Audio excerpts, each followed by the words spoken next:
name is and it is my great pleasure and extraordinary privilege to introduce tonight's event and our distinguished panelists. First, a note on the panelists. Unfortunately, the fourth panelist, Ira Katz-Nelson, couldn't make it because of an accident. He's at home recovering, and we wish him well. He might be also watching us on the stream. So we should keep thinking of him as in the room in some way.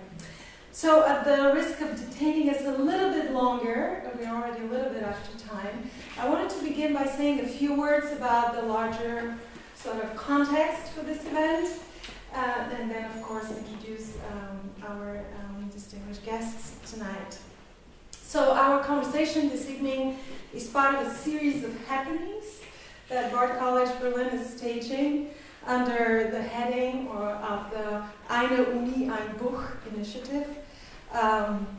This multi-event project is sponsored by the Stifterverband in cooperation with Klaus Tschira Foundation and DIE ZEIT, and these are the organizations that I would like to thank in the first place for making possible this event and gathering us all here tonight.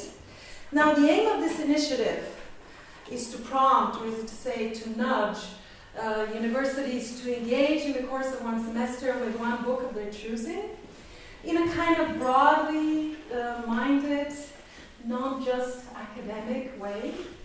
And as soon as we saw the Ausschreibung, we thought, okay, our name is on it. And we are very grateful for the selection committee that they thought the same way. Now, our project, Plato Goes Live, is a provocation, so I want to say a little bit about that. And you can judge the magnitude of the provocation if you know that we were the only book the only project that selected a book older than 25 years, right? A non-contemporary book.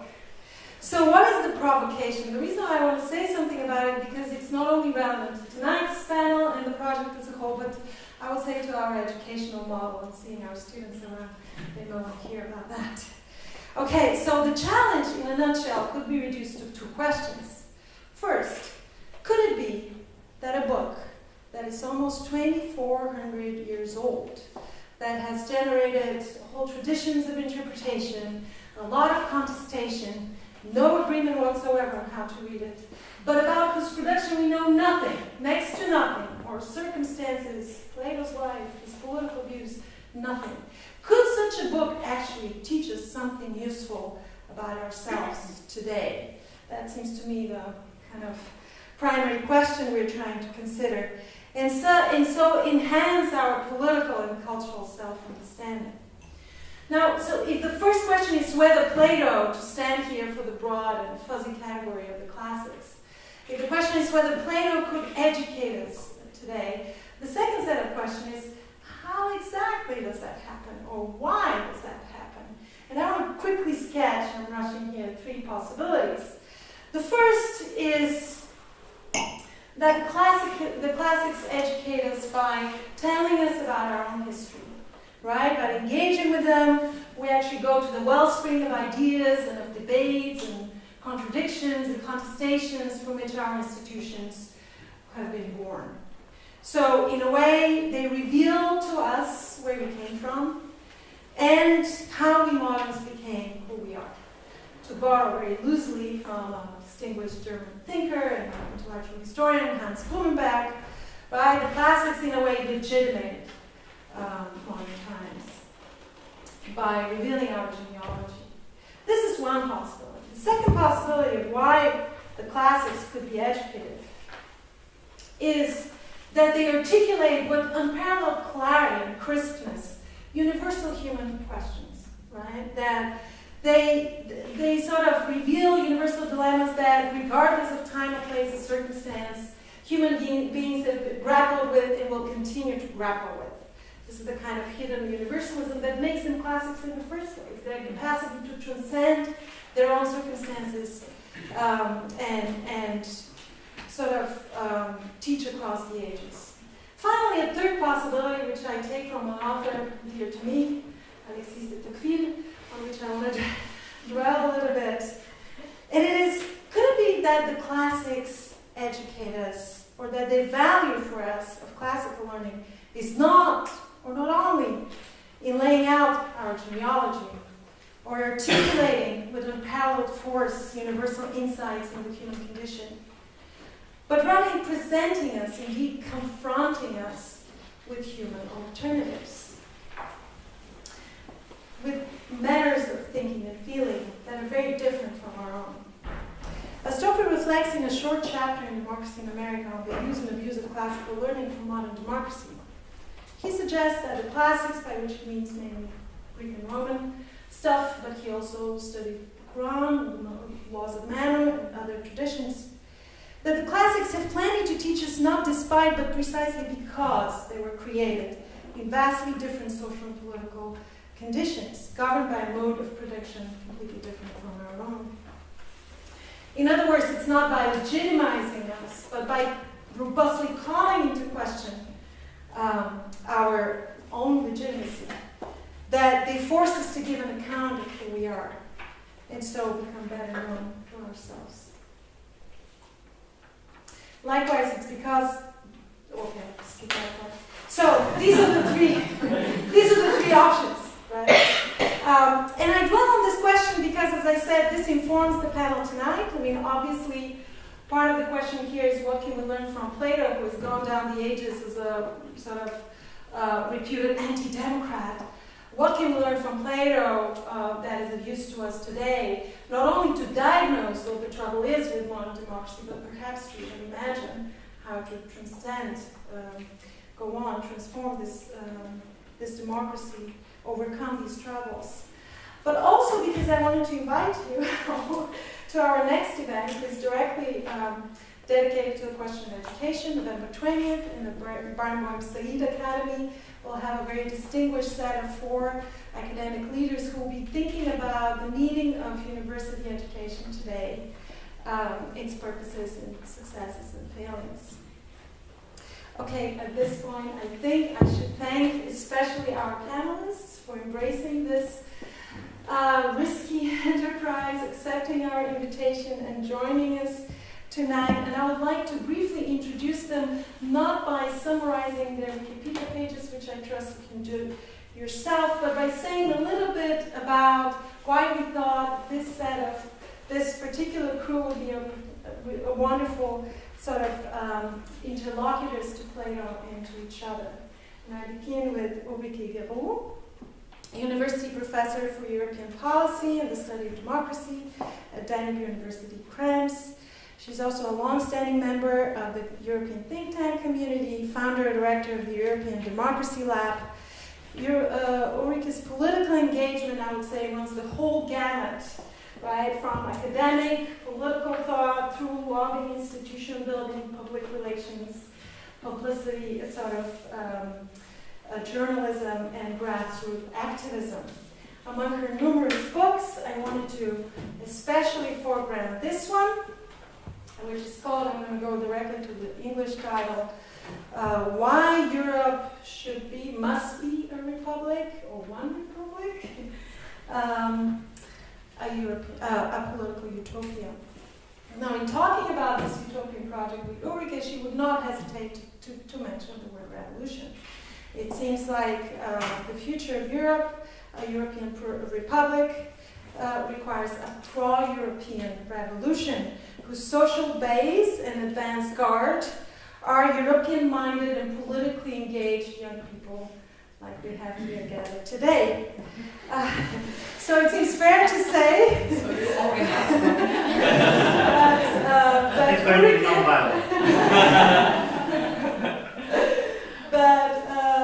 Ulrike is the radical optimist on this panel. Now, if one is interested in founding a republic, or in political and philosophical utopianism, what better book to turn to than Plato's Republic? And of course, Plato gets mentioned in the opening pages of Ulrike. So aside from the title, the shared sort of republicanism, Ulrike's project and Plato's are motivated by a similar question, I would say. And the question is something like, how to create a community, a unity out of plurality, or as the American motto goes, in pluribus unum. What does it take to create such a community? And in European case, robust diversity that would need to be overcome for a European republic to come into existence. Now, the second commonality that I see between Ulrike and Plato is not only in the goal but also in the means, that both understand that the starting points is the young people, right? A new political foundation requires a new education or re-education and radical rethinking of the grounds of identity and what we call our own. Ivan Krastev, chairman of the Center for Liberal Strategies in Sofia, permanent fellow at the Institute für Wissenschaften von Menschen in Vienna, and a regular op-ed columnist at the New York Times. If Ulrike's cause, so to say, is a utopian project of revolutionizing Europe in order to create a better integrated and more European Union, Ivan, as I heard him say recently, has spent much of his intellectual career studying disintegration and why utopians fail. His latest book, After Europe, I'm sure here, I'll leave them there, you can consult later, is a penetrating analysis of the popular moods and political currents that seeks to explain where we are in Europe today, and also where our Europe might be headed, and why. It seems fair to say Ivan is not optimistic. I would like to point out of contact between Ivan and Plato, 2 out of many. First, the centerpiece, or at least an important aspect of this book, is a critique of meritocracy, or precisely of the transnational cosmopolitan mindset that Ulrike seeks to cultivate and mobilize for her pan-European Republican project. Now, if meritocracy, as Ivan observes, is a new word, which he dates to the late 1950s, that's new by atomic standards. The idea of creating a political and social order in which the wisest and the most competent rule is at least as old as Plato. Essentially, this is what Plato's Republic is all about. It would be difficult to find a more comprehensive elaboration and a critique of the meritocratic ideal than the extremes to which Plato takes Socrates' proposal for a regime run by philosopher kings for the purpose of maximizing merit. The second point of connection between Ivan and Plato that I see is in Ivan's analysis of contemporary Europe and its multiple crises, in which Ivan foregrounds psychological phenomena, psychological dynamics, the problem of anxieties, of hopes, of affects, political affects in general, and the political importance of questions of identity and ethos or character. Now, whose understanding, according to Ivan, and I think also Plato, is indispensable if we are to properly diagnose and make sense of political life. Here again, Plato comes handy, for his Republic is foundational not only of political science, but of psychology too. If there is one central thesis in this book, is that polities have souls, and the soul is a polity, and that we cannot properly understand each of those without the other. Sergey Lagodinsky is the head of the EU North America department of the Heinrich-Böll Foundation in Berlin, practicing attorney, prolific author, political activist, and a late educator. His specialty is transatlantic relations, global security, international law, and human rights, especially diversity and the much troubled freedom of speech.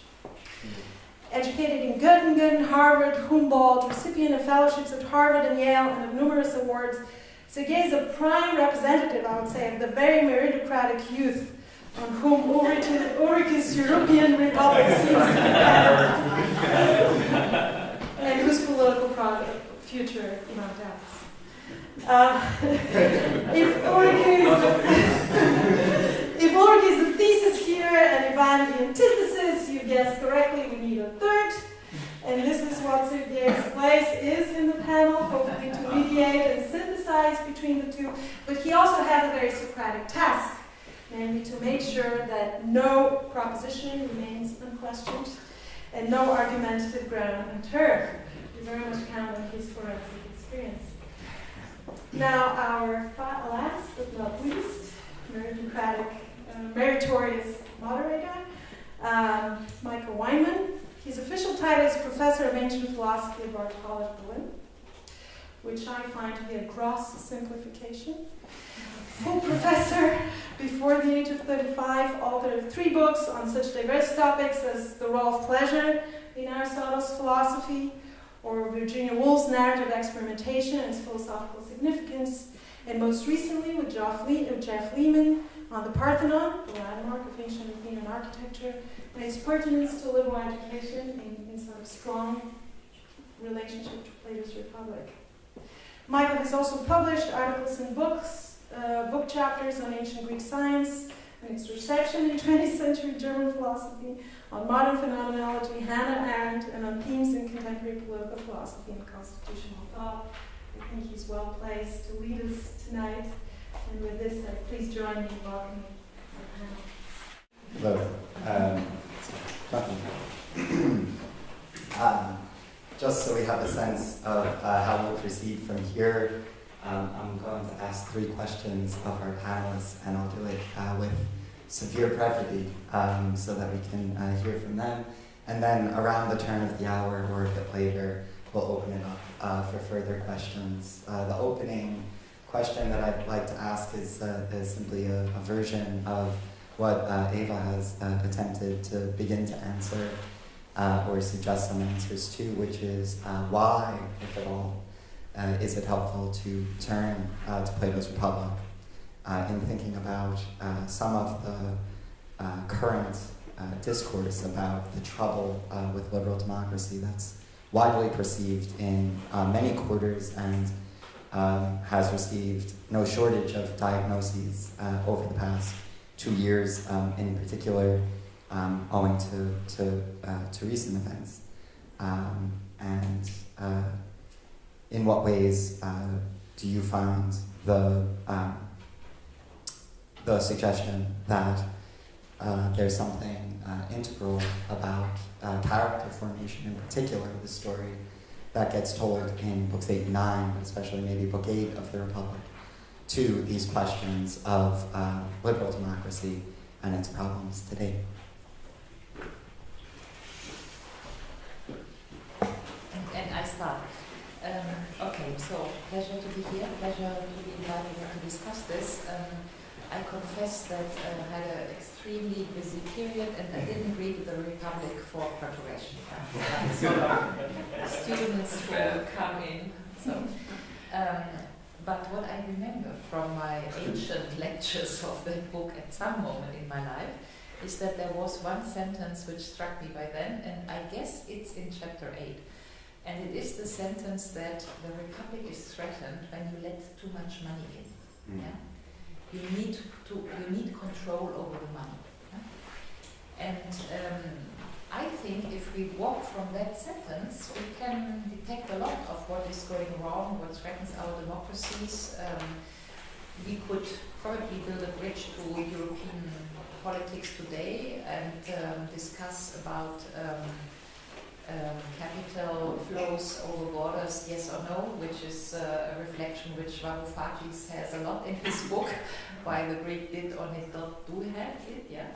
But if you stay a moment with that sentence, and I think it's chapter 8, then Plato makes a strong relation between money and morality, yeah.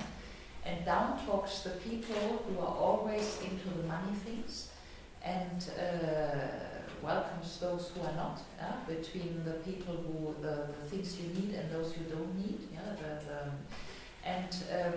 If we then go that big arch 2,000 years later, and we realize that we live under socio-economic conditions in which we are basically run by consumer politics, and our goal is not to be a citizen or to be democratic, but our goal is to buy. I mean, everything we can have in modern social science, then I think a look into that book can be very valuable.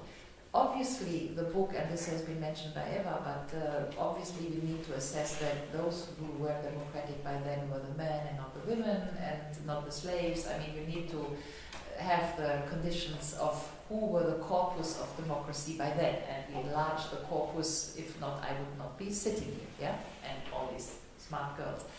But having said that, under very different conditions, I think there is one single point from which we could start, which is sort of what is the relation between money and democracy, and what happens if you let too much money in, and then you still make people vote, and what is the impact of money on morality, and why then a political entity collapses into something sour or dim because the money circulation is spoiling the sort of morality among people.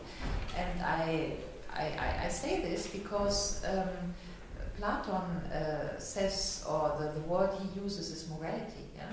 But if you go today in other civilizations or in other sort of things, you would easily come up with sort of what we today call spiritualism, yeah? So that there's an ending, that money is not everything, although we here and now live in societies in which we are told that money is everything, and that you need to save, and that we always need to save, yeah?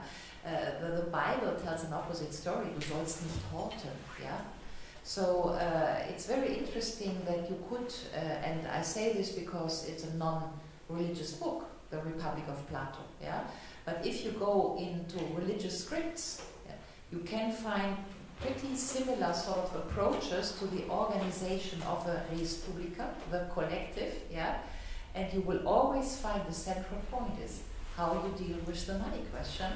And the overall answer, whether you come by that through the Buddha teachings or the Christian sort of teachings or Platon and the Republic, is you should have a life which is not concentrated on money, and then you can form a collective.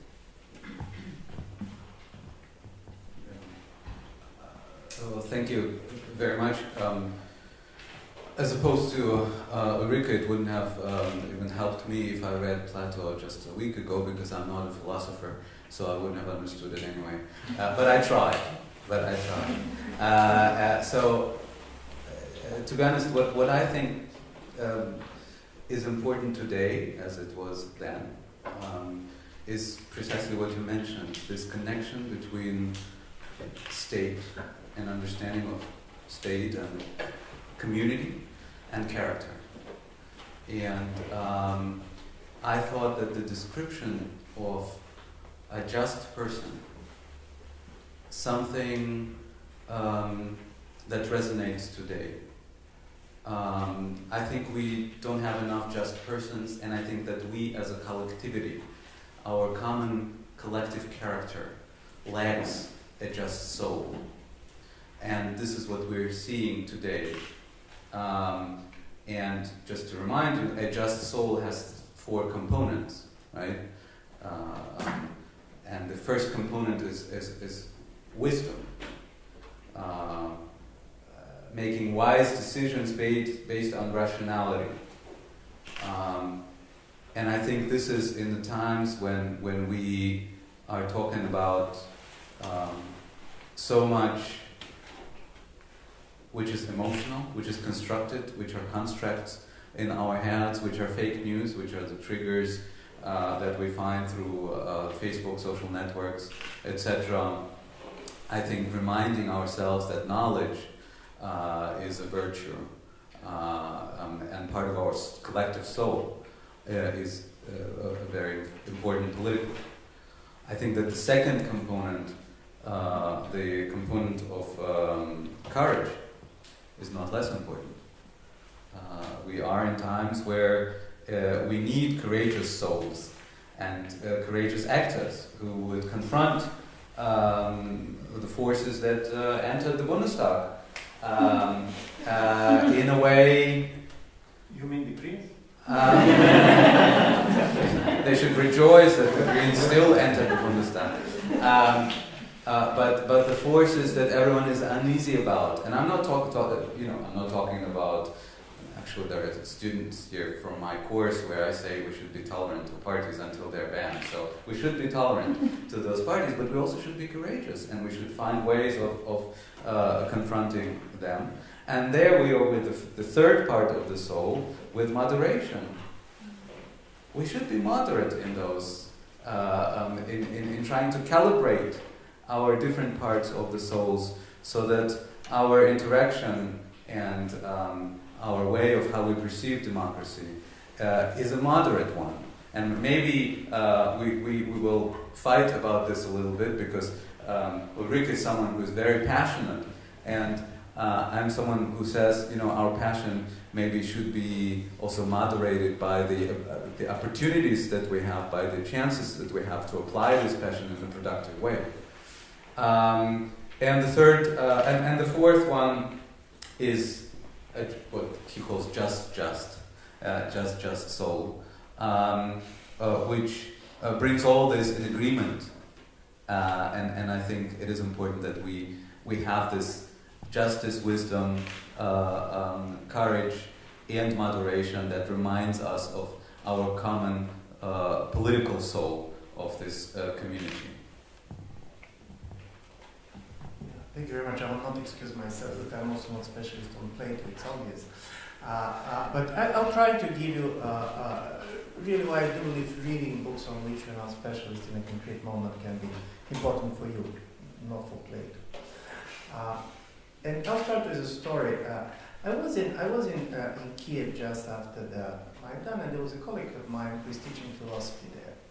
And he was telling a story which stayed with me a lot. He said, I'm teaching Heidegger. And the truth is, he said, that students did not relate. It's not that they're not reading, it's not that they don't want, but in a certain way they're not getting it. And then he said, what happened was they went through this traumatic experience, some people had been killed. He said, we said the same class. Probably they're not better in understanding Heidegger, but they relate. He said it's a totally different moment in which he starts talking to them. Right? So this is not about the quality of the interpretation, it's about the basic relation to an experience. And so I'm saying this because even 5 years ago, this same discussion was going to be different in the context. Because one of the things that has happened is, I believe that the general view about democracy these days is like marriage. Marriage is a good thing, but it depends who you marry. From this point of view, basically, democracy has friends and probably enemies, but it was not questioned really till the moment when we start seeing there was 2 articles being published by a colleague of us, Yasha Monk, showing that in the same 3 decades, last 3 decades in which democracy is spreading globally, the trust in democracy as a political regime, I'm not talking about trust in democratic governments, the trust of a democracy as a political regime has declined. We're talking only about Western democracies, and particularly among the younger population. And men. Yeah, okay. And why?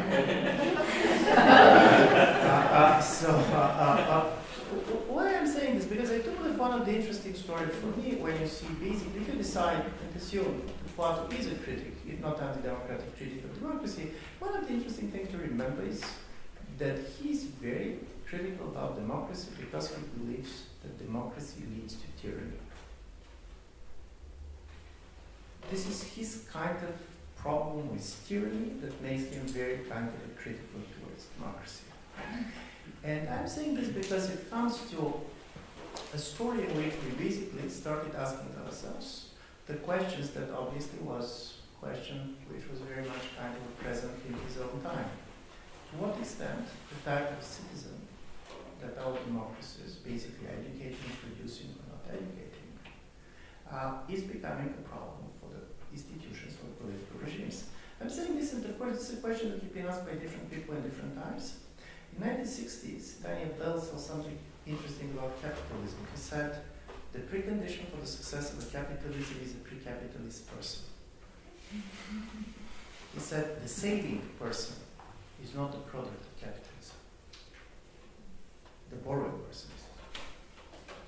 So, to what extent, and this is why I do believe that the problem, the pedagogical view of the political regimes, in certain ways the pedagogical regimes are quite important, because if you see at the message of some of the parties that Sergey wants basically to stop rightly from the parliament, you're going to see that in a certain way, the new wave of populist parties do not have any pedagogical ambition. And this is very different than previous type of political projects. Go with Catholic parties, go with the communists, go with anybody. They don't like the people in the way they are. They like the people in the way they could be. Education was very important for them. They have a different idea of what a good citizen is, but all of them basically were pedagogical projects. And now when you see some of the populist leaders, their major view is that I like you in the way you are. I don't want to change you. You're drinking, it's good. You're authentic. You're lying, but this is good if you like it. And that is very important because in a certain way, it is the story that at a certain point, democracy, exactly because it respects a certain type of political equality, because basically democracy does not make a distinction between opinion and knowledge, in order for this to function in its language, it is losing the possibility to be pedagogical regime. And I do believe this is important because in a certain way we all are facing the situation in which we are saying how it happens that the institutions that should produce kind of a different type of personalities are producing for today. So from this point of view, at this level, I do believe Plato is great because in a certain way we all tend to view our situation as very unique. And we always try to talk about the crisis of democracy as the crisis of our democracy now. But he's asking the basic question. Can be something institutionally flawed with the type of regime? And I believe we're not very much ready for this question because these days democracy looks as natural to a modern man in the way monarchies looked in the 19th century. Basically, this is the only type of regime that we understand. Can I just chime in? Somebody said it in the introduction that we have two types of democracy in this Germany, yeah? But the thing is that if we measure democracy like we measure it today, looking at Erdogan, Putin and so, sort of these guys are elected, yeah? Then the former GDR was pretty much a democracy, meaning they always had elections, yeah? They voted most of the time 99%, but there was a formal election process. And the reduction to an election process is basically what today we do when we replace form follows function. The functionality of democracy is no longer there, but we have a formal character of democracy, and we boiled it down, and we reduced it pretty much to this formal character, but I didn't want to stay too long there. Let's go back to Yasha Monk, and I completely agree.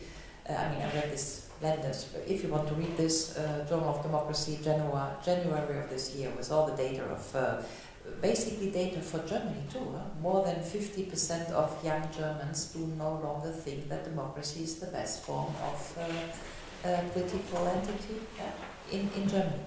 So, let me stick with this pedagogical thing, because I think this is really the thing. Since Richardson has told us the fall of public man and the tyranny of the I think there's that tyranny of the I. And we were, the kids, everybody was educated in this. There are all the songs. I am what I am. No? There is music. You are what you are. You can be what you are. There's no need to please somebody.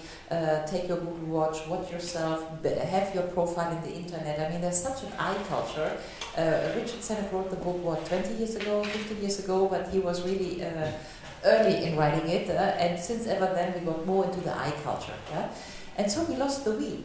And it's very interesting that if we talk about republicanism, which is back in literature, there's a huge wave of republicanism, PT and then all these, thinkers. There are study groups, academic groups, but what it means is that if the republic is back, then the we is back. The we is back. And it's very interesting that, for instance, if you read the book of Macron, the whole book is new. Yeah, there's a huge new. It's not me, I, Macron, I can do. Nous les Français. Yeah? And so I think it's very interesting to capture the moment when we shift. Obviously, there's something missing in what we do. We are observing that we have difficulties to form into a collective, that the I discourse has driven out of control in a way, that sort of forming a political entity, if everybody can do what he or she wants, is simply not possible. You link that to the money question, which is if you owe something, then there's no more reflection whether you owe it really. I mean, heritage is a very interesting question for that. Do you owe a heritage? I mean, have you been deciding where you are born? Yeah. So is there a fair argument that you can make that if you get a heritage, like Goethe, I need to say this in German, but wenn du etwas erbst, musst du es dir erwerben, damit du es besitzt.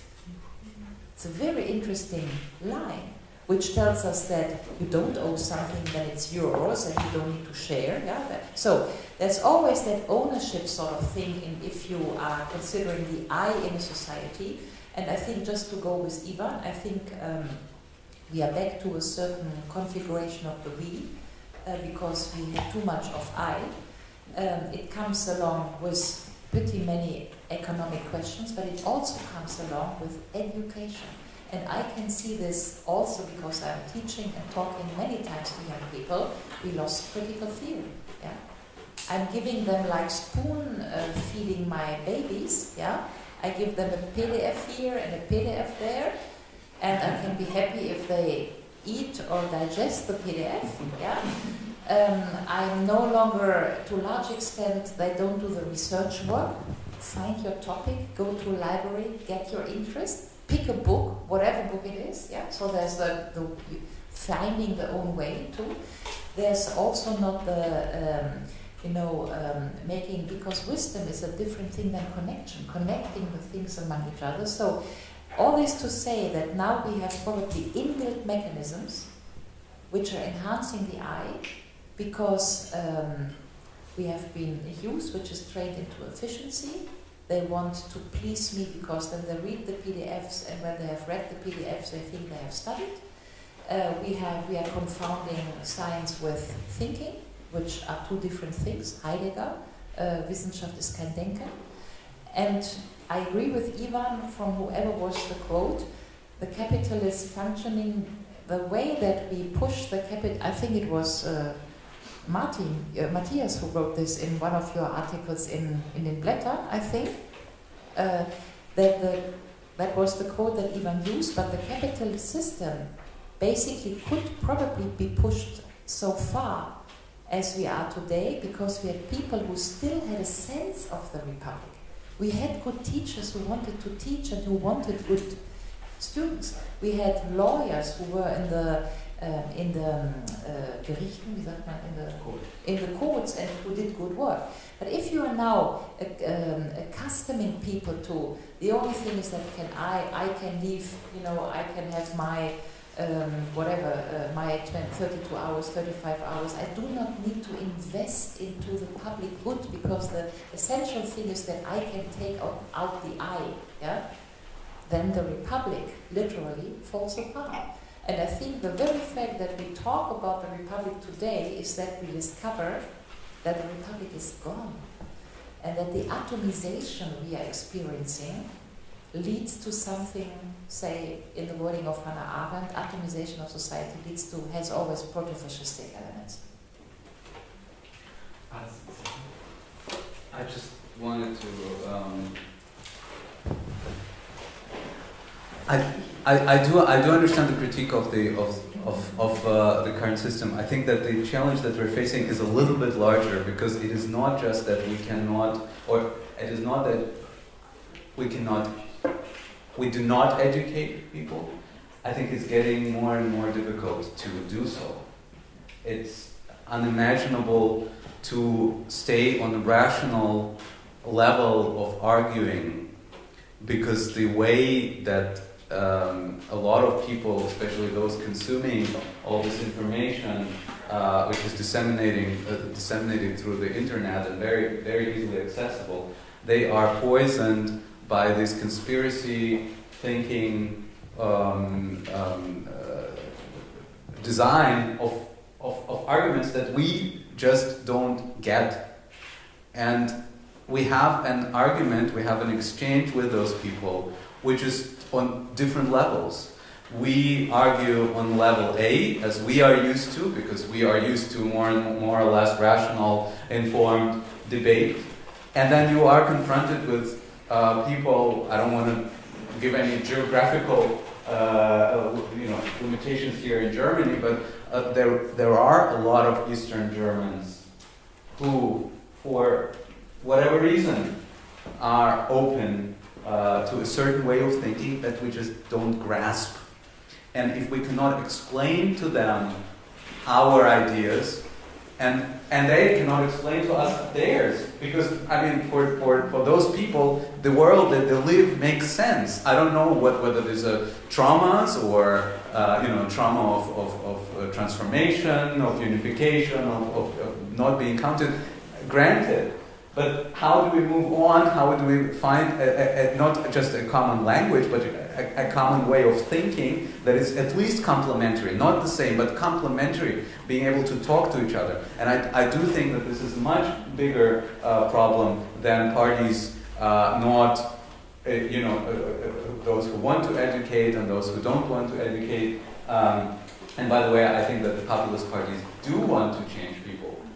They just don't want to change the people who vote for them, but they expect that all the people who do not agree with them change, whether it is gender thinking or change their thinking. So I, to be honest, I don't know how to go about this, but maybe it would be already a big step forward if we identify correctly the main problem that we have to work about. I very much agree with here. Plato is going to tell you that this is how we see the problem of democracy. Democracies are not producing coherent societies, and particularly not producing coherent elites. Because this is a guy who is staying in Athens. Athens has lost a war. Basically, there was a traumatic experience of what happened to his teacher and so on. And what is interesting from this point of view, and I do believe that this is something that we're starting to face. We know what the advantages of democracy, and basically all of us have internalized that. Because when you say people from these being Bulgarian, I should go in defense of these Germans. I'm Russian. No, the story is different. Ideas do not simply function in a world which is kind of depopulated from experience. And the experience is the most important. Integrity, this is what Plato knew. So one and the same news, based on what has happened in your life before, has a totally different meaning. And I'm saying this because conspiracy theories, from where I'm coming, I do believe that probably in the Balkans we have a much more conspiracy theoretical person than in any other problem. But in order to understand why the conspiratorial thinking became so important is that imagine the fact that we like to talk about borders basically being kind of collapsing and so on in the last years. But the most traumatic collapse of the border is the information borders. You're starting to say a lot of information and you start to feel unprotected exactly because of the diversity of information. You have all these opinions, whom to believe. And to be honest, conspiracy theory is the way of identity building. How are you protecting your society from the fact that there are going to be a lot of sources of information which you cannot identify anymore where they're coming from, telling you other things? So then you fanatically started to develop a kind of a national paranoid conspiracy, and being part of it means that you belonged. I say this because if you go on the level of the empirical data, do you know who is the strongest predicator for who is going to vote for the governing party in Poland? This is not incomes.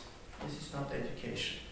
This is even not basically city versus rural areas, which probably do. This is the belief that what happened is Smolensk was assassination. Assassination. I mean, basically, it was not an accident, it was assassination. There was a famous plane crash in which the Polish president died in 1987. Why I'm saying this? Because conspiracy theory is building a type of an identity which is slightly different than the type of an identity which ideologies build. Because ideology has a normative perspective, in a certain way, any ideology. And you can basically criticize communism and claiming being communist because you say, I understand is that. With the conspiracy theory, you are either in or out. You're either buying it or you're not buying it. So from this point of view, there is no critical perspective. You cannot be a dissident to conspiracy theory. You either believer or non-believer. And when people start to go and look for this type of much larger identities, it's come. And I agree very much because in a certain way, I do believe if Plato is going to make the point, his point is going to be, you assume in a democracy a public space to be always there, to understand what others are doing, what you're doing, and you can have a different interest, but basically this public space is taken for granted. But it does not need to be taken for granted. Okay, but then I chime in because it just reminded me very spontaneously to the reflection that Hannah Arendt does in her book on politics about Vorurteile, prejudgment. And prejudgment, not in a negative connotation as we used to say, a prejudgment, yeah? But prejudgment as a capacity to judge because others have judged for you in a society, and so you just have judgment capacity. Because others took judgments, you are in judgment capacity. So, now, I think if now we have a Pegida program, or people just A level, B level, how can I reach out to them? We are precisely, I guess, what we call crisis is that as society, we lost the we, who's the we, and as society, we lost prejudgment capacity, which means that we had prejudgment capacity, to make it very clear that, for instance, in this country, Germany, NATO was good, Israel was good, Palestine rather bad, Russia bad, US good. That was the prejudgment of the society in which we then had discourses in the Foucaultian sense. Now the discourse is breaking apart because we have other judgments. And I think what is happening is, because we have a globalized world, is we need to cross our judgments with other people's judgment. Meaning, if you go to very concrete, if we write, we still are in the West, and the West is good, and that's what we learned. And then we have Panka Mishra writing, was the West good, and was it good for the 93% of people who didn't belong to the West? Then what is the West? And then we have a problem arguing about the West, and then we have an erosion of our discourse, and now we see Pegida people being more in favor of Russia than of the US, and it stresses our elites. That's what I mean with this rupture of prejudgment capacity in the sense of Hannah Arendt. And I think in that sense, it's not so easy to say that there's an A level and there's a B level, and we of the A level have a problem to reach out because they're in a different sort of bubble and I can't reach out. The real question is, what were our prejudgments? And what was the capacity to rule them over a given period of time, over a given number of people, on a given assumption of a we, which is a rule. So we've already moved from my second to my third question, which is great. I didn't have to ask them at all. I knew this would happen. But just to sort of bring the opening moment toward an end, to say that we've already heard about the disintegration of democracy into tyranny, and Plato's diagnosis of this inner tendency of democracies to foster an equality of pleasures, an equality of stories, an equality of pursuits that leads to some of this disintegration that I think we've been speaking about in the last exchanges, and now in your last intervention, I think also very much in accord, with Arendt's discussion of prejudice or prejudgment.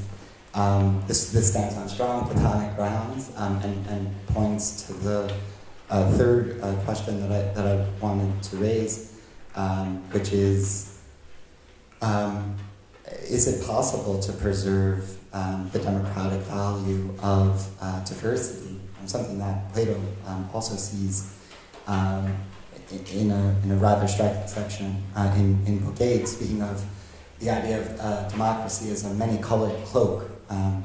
That this is what generates the title for tonight's panel, by the way. Also, that in its diversity, in its plurality of colors and hues, will lead many to see it as the fairest or the most beautiful regime, maybe also the most noble, right? So colors, this term of art for signifying anything that's good and beautiful and noble. And so this is taken to be pejorative, this is taken to be somewhat cynical maybe from Plato, having Socrates say that many would regard democracy as the most beautiful, or the most noble, because of course it obviously isn't. but is it possible to preserve the value of diversity, whether Plato did or didn't, and to genuinely find it attractive that in a democracy you can find so many different kinds of people with so many different ways of looking at the world, notwithstanding the difficulties that we've already heard about. How do we pick out narratives? How do we debate our narratives with one another and come to some sort of common ground? Is it possible to do that and at the same time to have a genuine basis of this common good? That's come up a few times, the thing without which a Republican identity is impossible. Our diversity and plurality on the one hand, and a kind of a unity in a Republican mindset, compatible ultimately, not in Plato's text, but for us, today. Where do we see the horizon of this tension between diversity and plurality on the one hand, and the necessity of some kind of collective identity for the basis of solidaristic politics? Well,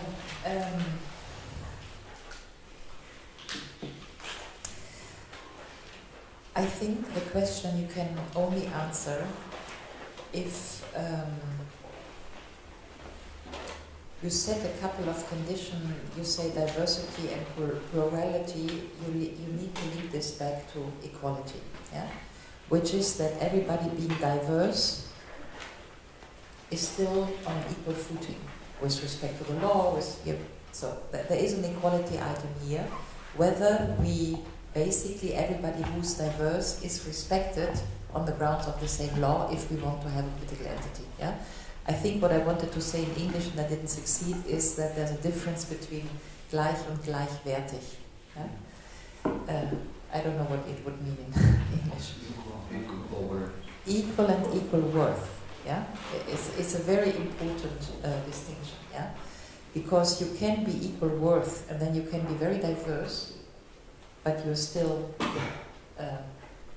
equal in front of the law, to take a legal definition. Yeah? And that's, I think it's very important, because you can only talk about that equal worth sort of paradigm if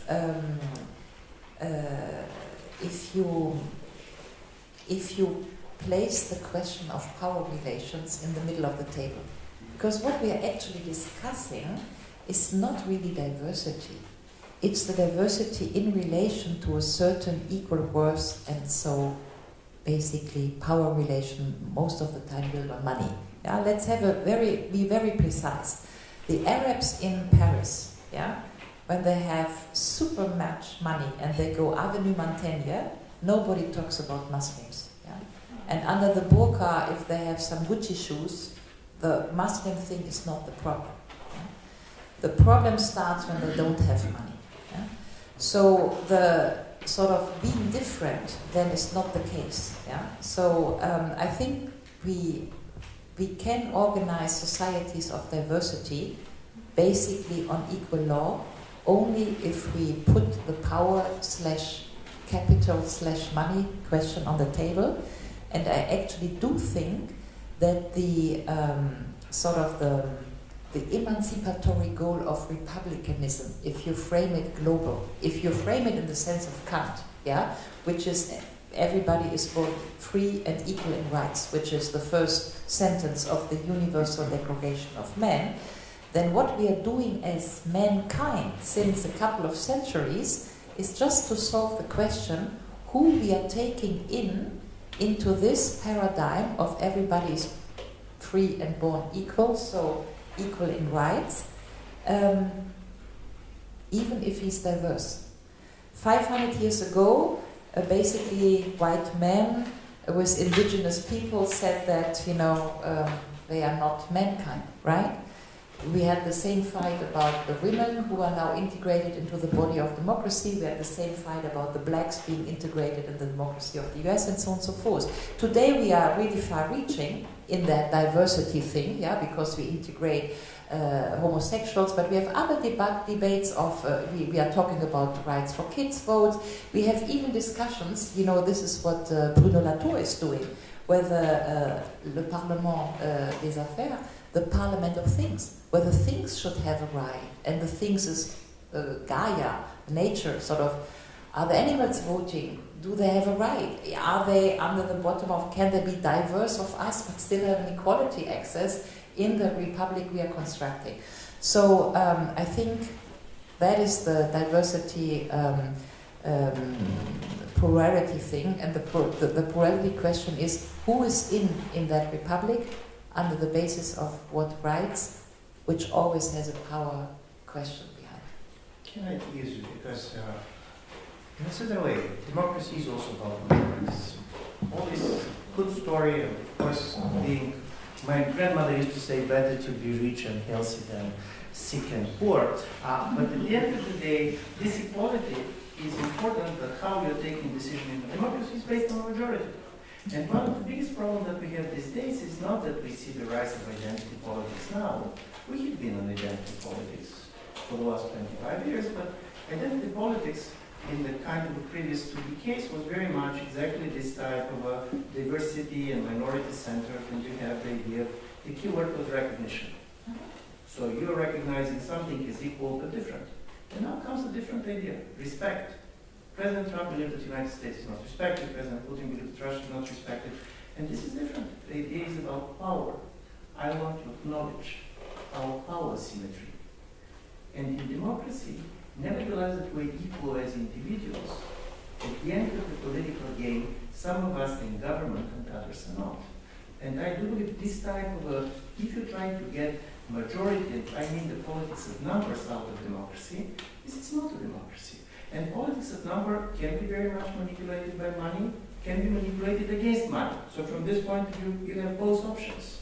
But how you're going to have a diversity and keeping the pluralistic nature of the regime, keeping in mind that we're majority, and they're also minorities, and you can change or not change. And I do believe that the basic problem is that when you start now and you get this very strong, you can see in Eastern Europe very strongly, where the idea of political majority started to think very much in ethnic terms. Ethnic or any kind of cultural essentialist terms. Because in a certain way, democracy works if you believe that majority is something fragile, unstable, just constructed for these elections, and on the next elections can be something very different. If you believe, and this is why talking about Mr. Erdogan and others, you have now the regimes based on what they're calling in Russian overwhelming majority. Where being part of the majority is recognized as being part of the nation.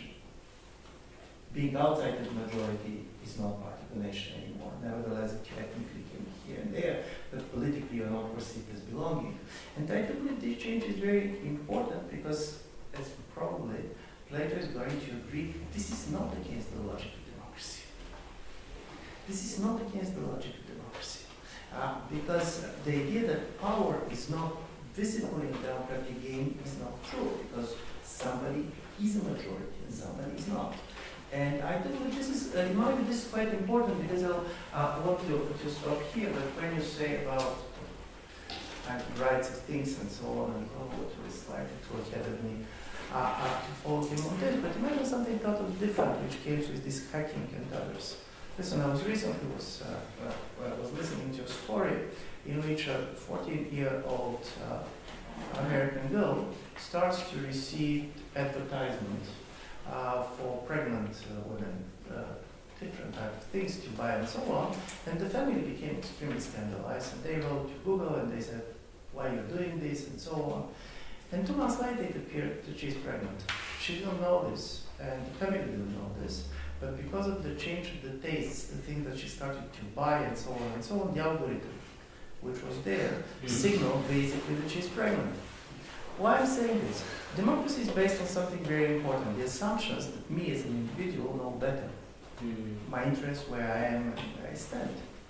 And in a certain way we start very much now to resemble the characters of a classical ancient literature in which there is always a god or goddess which is nudging you. So from this point of view, this is, in my view, a major challenge to our understanding of how democratic politics works. The autonomy of the individual cannot be taken for granted. And a second point, some of the major advantages that we rightly associate with the democratic system, because of these technological changes, are very much put into question. Let's give you an example. Listen, one of the major weaknesses of any authoritarian regime, which is well known in literature but also in life of those of us that have been there, is based on the fact that because you don't have this type of much more competitive politics, you do not have a relevant and kind of adequate information of what is happening in society. So in order to do it, you create police and so on, but the problem with the secret police is not that it is brutal, but it is distorting the information of the public. They have their own agency problem.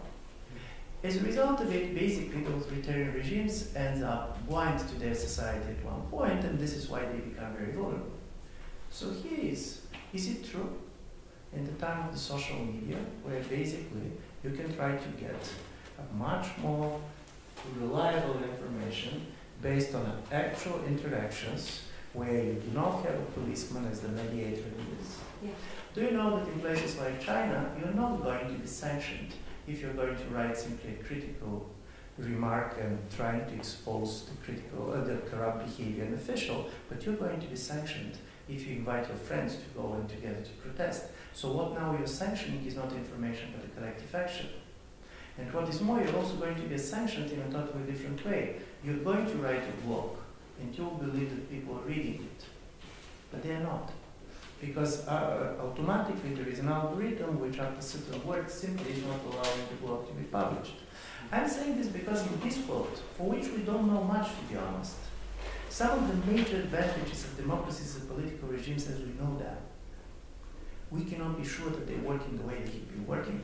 And this is interesting about Plato. Listen, Plato at some point was fascinated also with Sparta, which was the major rival. But he didn't like the fact that they don't get philosophy very much. Probably they're good at winning war, but there was not much for him.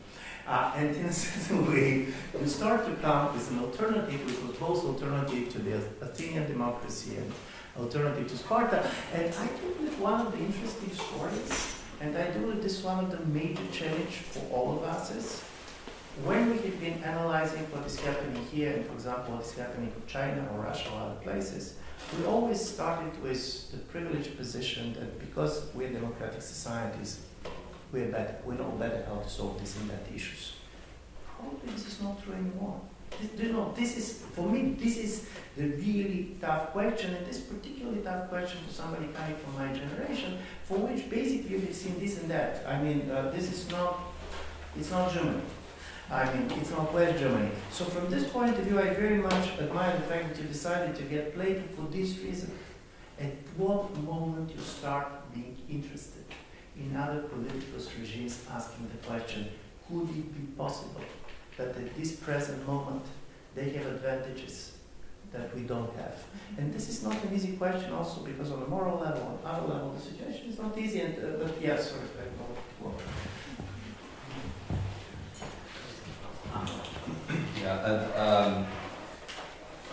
Diversity. I think we should be a little bit more differentiating whether we're talking about a value of diversity as a status quo or a normative appeal of multiplying diversity. And I think this is something that it would be very helpful in a political debate, but also in a conceptual debate, to differentiate that. What are the people against here in Germany? You know, many of them. I don't think that many of them are against diversity as a concept as it is. And that is easy to solve because kind of democratically diversity as it is governed by our constitutional or criminal or administrative laws. It is based on equality, and we should also be convinced of this and propagate this and educate people in this direction. The tension starts if the people get the feeling that the purpose of the state becomes multiplying diversity. And I think we should speak it out. And I think we should confront them and we should start discussing this. And we should ask ourselves, because it would need arguments on our part, whether a society, as you mentioned it, where one of the purposes of the society to multiply diversity will be best equipped to solve problems.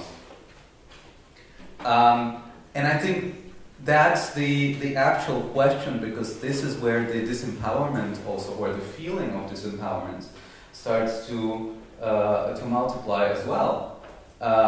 Because we do not get the right to choose our constituencies. We have to work with constituencies as we have them. This is, the cornerstone of any democracy. So what do we do if 1/3 of our country does not want multiplication or more diversity, increase of diversity in their country? What do we do with them? Do we send them out of the country? Do we exclude Poland and do we exclude Visegrad states just because they don't want to think the way we do? I think there we need more moderation.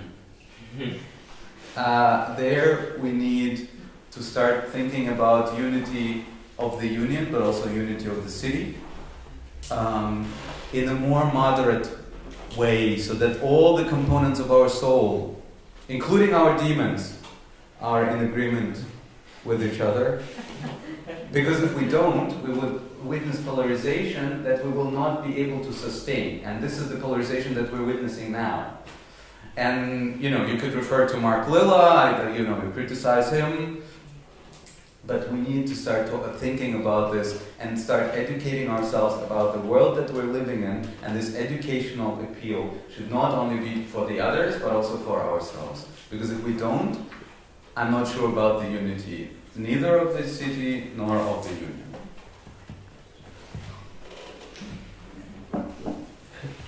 Segregation is a form of tolerance. Sociology tells us that segregation is a form of tolerance. We are now sitting here with concepts of integration. Everybody needs to be integrated and you're exposed to diversity. And so, if I look back in medieval towns, the Jews were there, the Germans there, the Bohemians here, and so on and so forth. We were not that much mixed. Yeah. So I remember that in the town I was born in '64, marrying between Catholics and Protestant was quite an issue, yeah, and both were white and suburban and not much diversity and no marriage between black and white, whatever, yeah. Catholic and Protestant, 64 in Germany. Yeah? So just to put that into question, whether this sort of how much diversity you need to get into your life. There is we could also think about organizing our town. First to answer you, if others are very different and a third you cannot reach out, they do not want more diversity and we want more diversity, I wrote that book, but in a theoretical paradigm you are in a state of civil war. If you have Menge, a fool, and another fool who are no longer be able to reconciliate in the realm of democracy they are given, then you have the status of civil war, which is that a part of people is no longer able to find consensus with the other part of people. Macron, Marine Le Pen, inconciliable. Yeah? So if part of French are inconciliable with another part of French, in the paradigm of civil war, you are in a civil war because the representation of the republic, the political body of the republic is broken, and you need to reconstitute different political bodies, whatever you reconstitute. And we see this happen. The Catalanian thing is the reconstitutionalization of a different political body, and so on and so forth. So I think we are in the process of reconstituting political bodies all over the place. Yeah. So I think the question is again on the table, what do we do with this? Could we imagine very different things, which is the federation of small federations, the Catalans here and the Jews there and the yogis here and the whatever you can imagine. Yeah, I think we are much too static in what we do, and I would like to take Ivan's point, but what the algorithm does to us and what the algorithm does to our democracies, I think we are far away from knowing. I give you that little anecdote. I'm still into the euro and the euro governance and can we make that euro blah, blah, blah. And the ECB and the role of the ECB. And my son told me, don't bother, mommy, we will do bitcoins. We don't need an ECB. Yeah, sure, you do bitcoins, and then what's the question about the governance and an ECB and so on and so forth. So I think all this to say that we can perhaps not even imagine in which democracy we will be in. I would underscore Ivan's point that what we are experiencing seems to be the sort of Colin Crouch wrote post-democracy, but we are going to face post-institution world, which is no more banks, I do PayPal, no more LPs because I go Spotify, which is also atomization of the thing, yeah, which is, we had B2B in Harvard Business Schools, now we do P2P, person to person, yeah. Via PayPal, I pay my money, no more bank, I buy the CD, I don't need a producer, yeah, I can do my YouTube clip, I go straight to public, I go straight to people, and we just do not know what it does to us and to our democracy, because as Ivan rightly says, then there are the bots, and then there are the journalists who pretend they're journalists and they write stuff, but it's basically computers. And I guess you have heard about this Google experiment where they linked two computers with a language program, and then they wanted to make these computers understand, and and they gave them some information about English, and the computers over 2 hours or so changed the language and invented a language. It was a fake. It was was Facebook, and it was denied that this was right. But this is a nice story. Okay, then it's a nice story. So thank you for telling me it's a nice story. But Harari still wrote the book. Can we still assume that we are sort of the most intelligent beings and the whole thing? I think there are really many questions of superintelligence coming in the way we discuss them. But can I have a Schmittian question in the Plato discussion? In all this story, that how the world is like. Because paradoxically, Plato knows that communities are also very much shaped, not simply because of the experience of living together, but dying together. So from this point of view, imagine this type, and this is serious, it's not a rhetorical question. I do believe that part of the problem of all our visions, including the Republic vision, start from the world in which there is no major wars. I'm not talking about small conflicts and so on and so on. Because this type of small federal units, which goals and where people have more integrated and so on, how they function in a world in which you have a much more securitization and basically much more, because this is, I do believe this is one of the major issues, and it states because there was a famous 1848 when in France they started, everybody got the right to vote. There was a very famous gravure, and there was a worker with a gun in one and a ballot in the other. And this was the major story how you make in community. The idea was ballot for the internal enemy and bullet for the external enemy. So in a certain way, the fact that you can distinguish between the external enemy and the internal enemy is solving the problem of the civil war, where you're absolutely right. Otherwise, how the political community is there. I'm asking this because I very much agree. I was in Barcelona yesterday. And this is extremely interesting because you see a very high level of intensity. I was something totally different. I had a lecture. But you talk to people, and they talk and they have the feeling that something very new is happening to them. Listen, from the Balkans, where I'm coming, we always knew better be a minority in my country, why I should be minority in yours. So from this point of view, what they basically see as emancipatory politics, you also very much can see in other terms. And I do believe from this point of view, this is why I do believe that one of the key elements which probably I'm reading from his reading in Plato is experience is the most under-reflected category in the democratic theory. We have a lot of values, we have a lot of our institutions, but in a certain way, it is shared experience. It is the fact that we have been together, we have been on one and the same side, not simply because of our choice and so on, but it was given to us. And the last one, just to have one positive information. Do you know what is the percent of the Americans today who have changed their religion in their lifetime? Let someone give guess. 10. 40.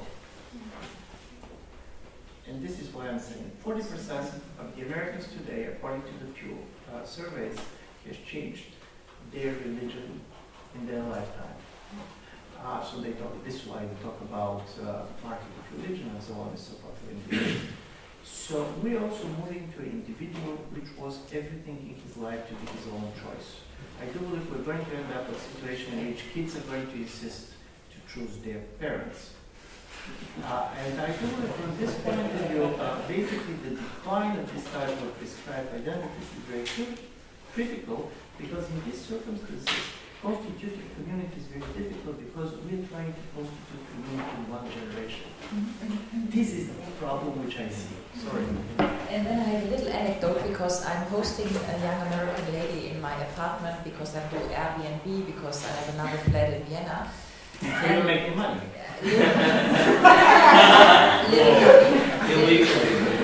Little money.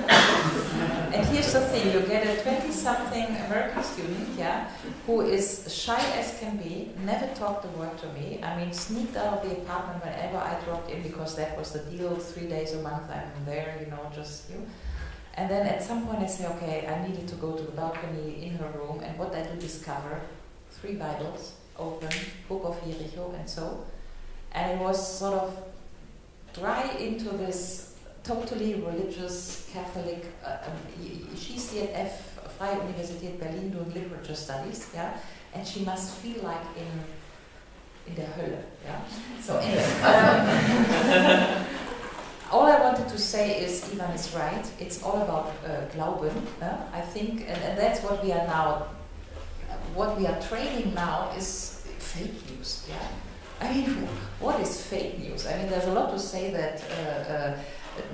From what angle you look, sort of, NATO is a peacemaker. If you're in Syria, it's fake news. Yeah, I mean, there's a lot of philosophy to say that there's not a truth, and so there's everything. I mean, the only truth you have is your own, and the only truth you have is your own experience. Yeah, that's why the Buddha always said, "Don't believe anybody. Don't believe anything that you have not experienced yourself." And so I do think that Ivan is right in saying that experience is it, and collective experience can be shaping political entities, yes or no. And I think when we frame this like this, we are straight into the European question as of today. Because then the question is that if we did Europe, because of, say, Auschwitz, to be undercomplexed, yeah, because we had that dreadful experience of nationalism and we know where it went to and so on and so forth, then the question is, can we give that experience to a generation? Trauma theory, always 3 generations work, from grandfather to father to son, but now we're going into the 4th generation. The real question is in terms of experiencing as the formation of political bodies. If ever we talk formation of European democracy, what is sort of the driving energy behind if in some time soon there's no more generation here who has the traumatized sort of grandson to son experience of what nationalism once was for Europe and why we built that Europe in the first place. But do you understand that by emphasizing common experience, whom you are excluding? No. Migrants. Because you will, they are those who would not be able to claim this common experience. And the more you have migrants, the less you have common experience. Because this common experience, if even the GDR citizens and the BRD citizens cannot claim a common experience, otherwise there wouldn't be such a cultural gap now, then we need an experience which goes a little bit further than 20 years. This is actually a justification for claiming that less diversity in terms of migration is better. I know, but I want to continue to have a logical continuation of your point with a question. Just exactly on that point, I have a question for Ulrike. So you talked about a spiritual basis for a community, and in you started off saying we need a spiritual basis, we can't just exist for money, and people need to come together. And so it seems that there is a value system that appeals to you. So are you suggesting that Europe should move back to its Christian roots? And then going back to that, if Europe does move back to its Christian roots, then how does that appeal to people who don't belong to that? I mean, I'm sure all religions promote peace and, you know, people should come together and work in harmony. And if it does go back to its one religious roots, it wouldn't mean that it's war for everyone, but there are chances. I mean, it could exclude people. And so then, you know, the agenda of Erdogan is, I mean, what he's suggesting is Islam as the spiritual basis. And you would be surprised, I come from Pakistan. Every year I go back, there is a street named after one of the interior ministers in Turkey, Erdogan. I mean, the Sunni Muslim countries are supporting this agenda because it's a republic that has a spiritual basis and that appeals to the majority. And so who gets out of it are the Christians, the Ahmadis, who are not considered, and, you know, so many other people. So, I mean, I'm just thinking, I'm sure this question is asked to you a lot, so maybe if you could briefly. Well, briefly, I left the Catholic Church at age 36, so it took a long time to leave it. If you can do it for 1 year. That's what you heard me saying. I took a long time to leave it. I make a strong difference between spiritual and religious, yeah, and an even stronger difference between spirituality and the monotheistic religions, yeah. But going back to Plato, linking a notion of spirituality to the wording of moral, yeah, I think that is where I want to head for. And whether you come there with a sort of deep humanist understanding, which is basically going back to the Declaration of human rights, everybody is born free and equal in rights, then you have a humanist approach that you don't owe more than others, you should not have necessarily more than others, whatever you make out of that, but just a sentiment or whatever belief system that in any standards your life is a pretty short part of something bigger, yeah? And that has nothing to do with Christianism, has nothing to do with monotheistic religions, but it might help. And you go, and the interesting book is the one that Thomas Sedlacek wrote, yeah, on the, wie war der Titel, Economy, Good and Bad Economy, yeah. But he makes a very, very interesting, because we started with the economy and Plato and how important money is for the well-being together. And Sedlacek's book basically makes lines for all the most ancient textbooks of spirituality, yeah, Gadaresh and so, and you find it all over the place. You should not have too much. Essentially, be free. The universe is always offering enough. So, in that sense, yes, I think we can learn from this, because it's probably this being totally overfed by efficiency paradigms, money paradigms, saving paradigms, which drive our society nuts. Also, competition. I mean, we are basically told you need to be efficient and you need to be competitive. You can place a simple question mark. Why are you here to be efficient and to be competitive? Yeah?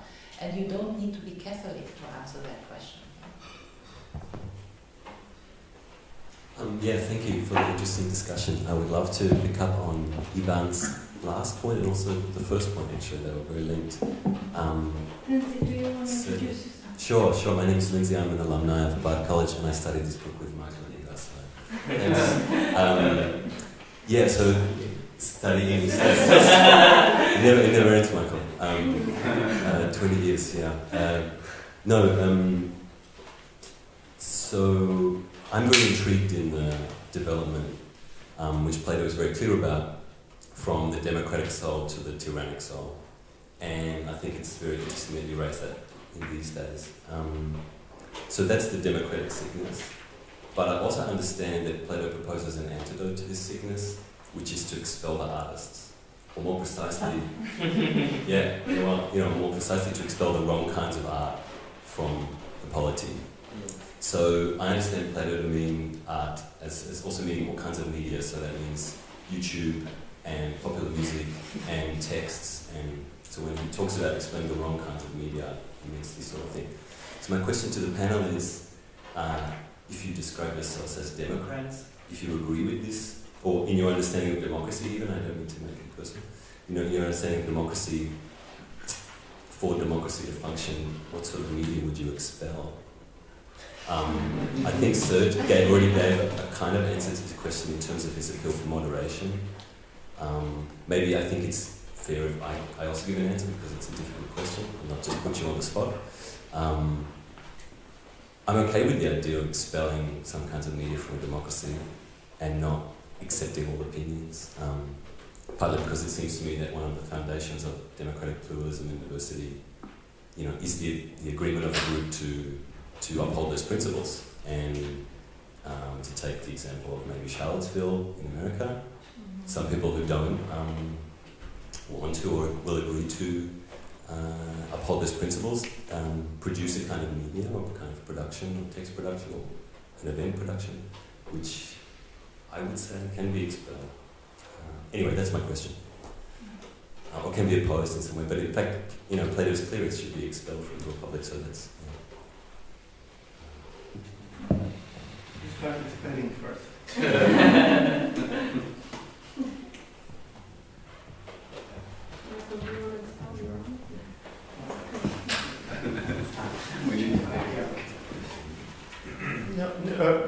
I very much agree with you that it's an important question. The first one is basically, and this is about very much what also Sergey was saying about enhancing and so on.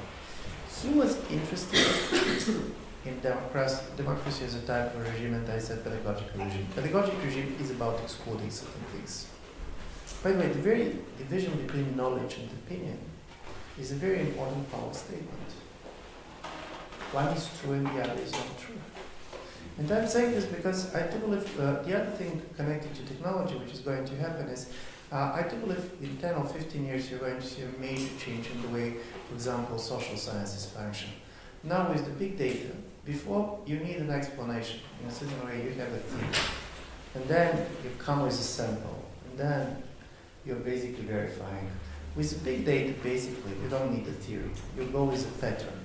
And do you know what is interesting about pattern? Pattern is going strongly to increase the predictability power of social sciences, but this is a social science without why. You cannot explain why. I can basically say, based on this and that, what you're going to do. I don't know why you're going to do. This is kind of a question that I'm not addressing. And I think that from this point of view, the problem with certain media or art and others is that political community is also something that is kept together by a common story, by a certain type of narrative. And here comes to the diversity and so on. I do believe that the idea of unity and division is something quite important. And I'm going to tell you why I do believe it's coming back now. One of the social thinkers that I find very close, and I'm sorry that Eric Nelson is not here because he knows him very well, like you've been working with him, is Albert Hirschman, somebody who used to be here, to live in this country. And Hirschman has this famous exit voice of loyalty. He likes very clearly defines what is exit and he defines what is basically voice and how it works. But loyalty is taken for granted. In a certain way, this is not simply that the government is censoring. Strangely enough, it is community censoring because it's your loyalty to certain things that is making the difference between behavior in the economic field and political field differently. Because for Hirschman, this is the difference between economy, between market behavior and political behavior. In the market behavior, when you don't like something, you just go for something else. I'm not going to try, if I don't like your jacket, I'm not going to write a letter to the producer saying, do it better. I simply buy another, different jacket. But his idea was you cannot do this with your party, you cannot do this with your family, with your religion, because you are loyal to that. I do believe that the basic problem which I find very much endangered, and by the way, do you know what is the most important about democracy?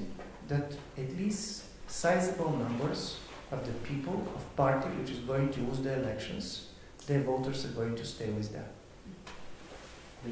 Imagine a political system in which when a party loses elections, basically everybody is leaving his party. This kind of society cannot function. Why I'm telling you? Because I do believe that where Plato is going to very much differ than many of us is the self-correcting nature of the democratic regime. We assume something which is very strong, that democracies can make stupid decisions, and they're doing.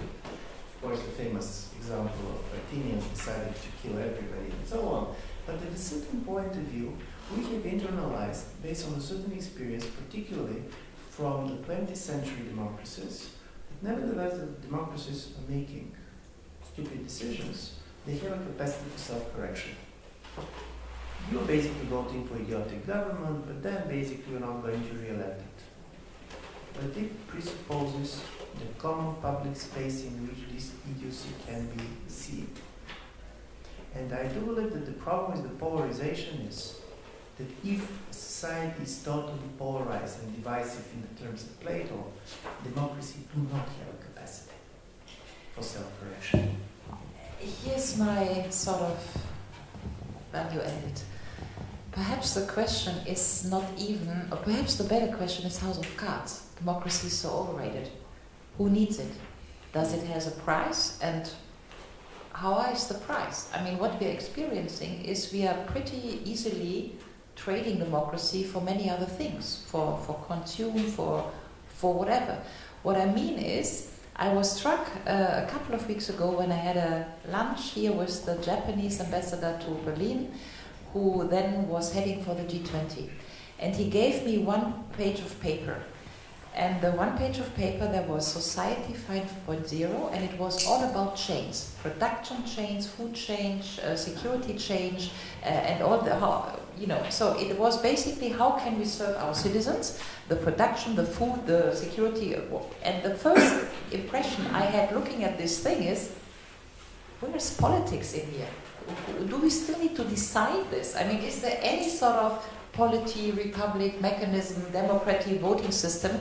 Is it just the sort of efficiency that everybody is served in the way that he gets his food and gets his Google Watch and gets his calories and whatever? So, and this is what Ivan just said when he said, are we sure that we, with our democracies, we sort of beat the Chinese? Or can we perhaps assume that when we had 20 years of saying that the Chinese will go to democracy just because they do market economy? No, not really, if I look at the Chinese Party Congress of yesterday, right? So if that is true, then perhaps the opposite is more true. I mean, you remember also Merkel's sentence, if the euro fails, then Europe will fail. I think she was wrong in this. If the euro stays as it is, European democracy will fail, and the question is, so what? Are we caring in a certain way? And so there is, I think, going back to Plato, I mean, there is a real question about who is into a polity in a world in which the algorithm drives the things, and who cares, yeah? Because you will no longer be able to physically embrace the body of the polity in some time soon. Those politics was about breaking the chains, so now we know food chain. I'm hungry. Okay, so no more questions. Just not to be misunderstood, I didn't mean by moderation expulsion. I think that we should moderate ourselves. I was talking about moderating also our progressive selves, in terms of not calling others names, and in terms of not narrowing, actually the other way around, narrowing the free room for discussion with each other. I have a feeling that our society is increasingly lacking intelligent, emotional intelligence, because we are all very impulsive. We do not control our impulses on all sides, on the right and on the left. And I think this is the moderation I meant. I used to be someone who is more chilled about regulating free speech. I thought that, regulating free speech depending on the context. My book, anti-Semitism, etc., etc. But since then, I saw developments, especially in Russia, because I think this is a very interesting case, how they replicate our speech regulations and bring them to a degree which is basically stifling the free speech. And I think this is a very problematic way. And between this path and the path, an American path, I would go for an American path of rather more liberal free speech, more open free speech, rather than going German path with some exceptions. I understand that there is a special context here, but the replication of this context can be very manipulative and narrowing free spaces. So I'm not sure that moderating was meant by, in terms of legislative regulations. It's more in terms of emotional intelligence. My question kind of, Felix, I'm working for a think tank in Berlin. My question was semi-answers now already, I guess, but I want to link back to the claim before that the polarization is mainly due to a lack or disintegration of a common sense of reality or a common ground for discussion. And I was wondering if we could also shed more light on our own involvements, or our own in the sense of the left liberal circles in this development. Because we talked about the emancipatory enlargement of democracy, but I think you could also make the case that for many people this meant also the deconstruction of their sense of identity.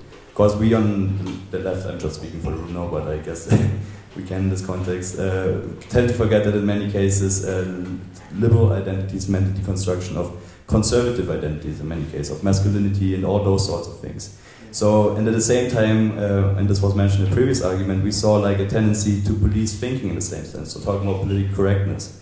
I think many people in the past felt also left behind by a certain, which is in our opinion, of course, a right discourse, but by a discourse which kind of excluded their opinions a priori. So from the beginning, as not valid or as reactionary or whatnot.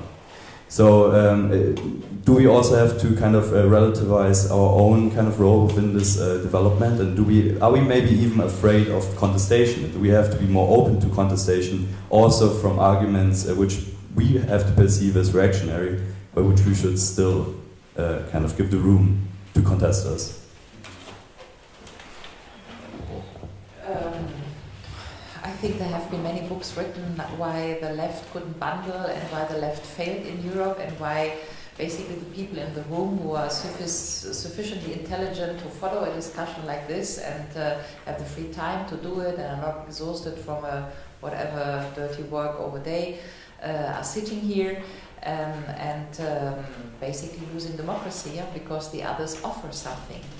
The others offer identity, they offer an army, they offer community, they offer Lagerfeuer, they offer many things which are nice. Yeah. So I mean, you hear my cynical sort of thing here, but I think there's a real. I mean, I discussed this yesterday with the attack people in Vienna, and what is very interesting to measure, and I don't have any answer, but you see so many people looking for something to bundle, for a political movement, and you see all these people, yeah. So either we all live in a bubble, but I think we don't do.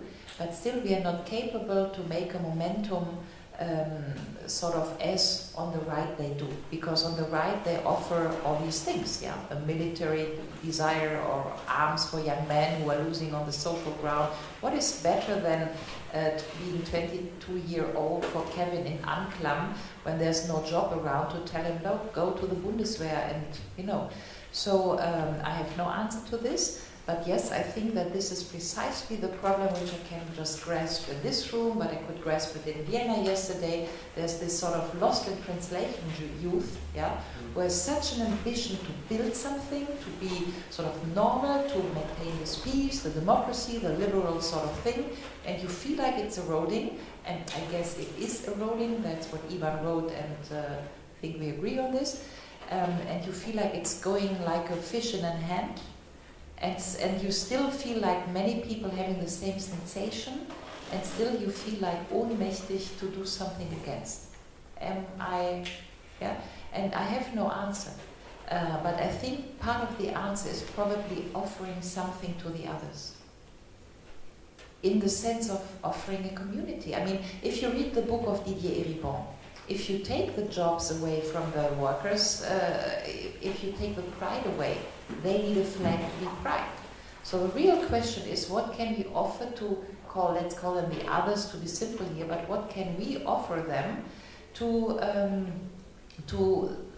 get the community feeling that you sense being here in this room, because you enjoy reading and talking, yeah? And it's a real question. And I think I have no answer. If we had an answer, I think we would be okay. I think I have one answer, but which is a hypothetical answer, and I put it in my Republic book. If you consider that, in that sense, I'm not with Sergey, because I like civil society and I like all this click we move and all this campaigning stuff, yeah. But at the end of the day, I like to have my Sunday free and to go for a movie and to don't bother for democracy. And I had a real time in my life for 20 years and did not need to bother for politics because it was just quiet. It was fine. And whether I went to a demonstration or not, things were just fine. And that feeling, I think, is also a legitimate feeling. So the very fact that now we bother so much and everybody needs to click permanently on we move for whatever the next thing is ein Erregungszustand, which I think is not good. And I do believe that civil society, as much as I like all these engaged young people, has no Wirkungsmächtigkeit. Civil society can blog and engage and shout, but cannot rule things. In that sense, I'm pretty on Plato, yeah, which is in the Platonian sort of thing is also jeder an seinem Platz, yeah. It's a very different. I mean, it's a very different concept of. But okay. So, but what I wanted to say is, normally smart elite, smart young people, they want not so much power, not so much money. They want money and power. Smart people always go for power jobs because they want to shape the world. And the problem with Europe is that Europe didn't offer a polity which smart young generations could shape in a way that the Kevin and the not so smart, which normally lived fine in a republic, lived fine in Europe. And that's why you lost your generation on the other end of the curve of intelligence, if I may say so. Yeah. And I think there's a real problem here that basically, because what is happening, and I can see this very clearly, normally the young intelligent people in Europe, they don't go to national ministries and they don't become national MPs. That's too boring, yeah? They do not want to be a German finance minister. They go Hertie school, and what they do then is they go international NGO or they create their own NGO, but the least thing they do is being national MP or being in a national ministry. And it means that you're losing the smart elites for the national policy first, which means then that the national politics go to the second and third class of people, but it also means that you don't construct the European polity which could use and serve those who need an identity formation now. So in sense of sociological typologies, yeah. And I think it's a real disaster in who makes what, because it makes that in essence, we don't have all this smart intelligence for a European Republic, which I would like to have.